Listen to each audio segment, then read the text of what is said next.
hour before diving back into research. Luckily, I found another spot, a rooftop terrace that overlooked the same skyline. It wasn't exactly what I'd envisioned, but it was gorgeous in its own way. The owner even threw in some extras like string lights and heaters since it would be a chilly evening. With that crisis averted, I focused on the guest list. Initially, I'd planned for about 30 people, but word started spreading. Friends were asking if they could bring plus ones, and a couple of coworkers hinted they'd love to come. Before I knew it, the list had grown to 50. I wasn't thrilled about the extra cost, but I couldn't say no. The more the merrier, right? I ordered personalized invitations with a wax seal and mailed them out. Everything was starting to come together.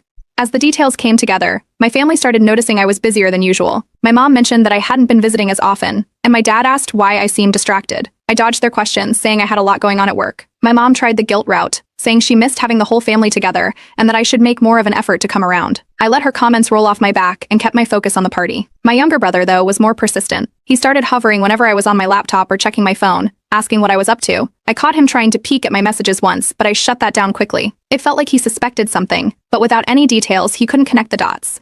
By this point, I'd already spent more than I'd budgeted, but I kept telling myself it was worth it. I added party favors, custom masks, and mini bottles of champagne, and hired a professional photographer to document the night. Every time an RSVP came in, I felt a little more justified in my decision to leave my family out of it. These were the people who cared about me, who wanted to celebrate with me. That was all that mattered. As the weeks passed, the excitement kept building. My friends would text me every day, asking about updates and sharing their own plans for the party. It was starting to feel bigger than I'd ever imagined, and for the first time in years, I felt like my birthday would finally be something worth remembering. It all started with a single tag. A friend posted an Instagram story while helping me finalize decorations and accidentally tagged me. I didn't even notice until the next morning, when my phone was blowing up with notifications.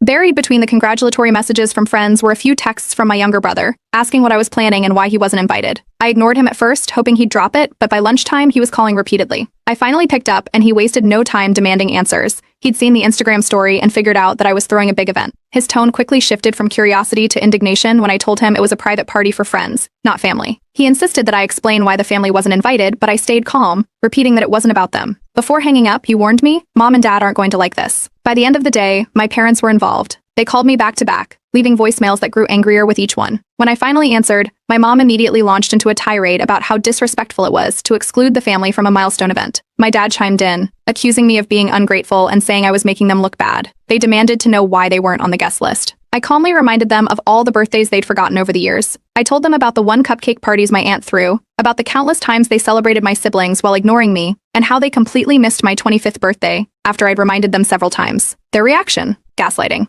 My mom claimed I was blowing things out of proportion and rewriting history. My dad said they'd always done their best, even though their best apparently didn't include remembering my birthday. I ended the call before it escalated further. The fallout didn't stop there. My cousin texted me later that night, saying my mom had called her to vent. She said my parents were heartbroken and confused,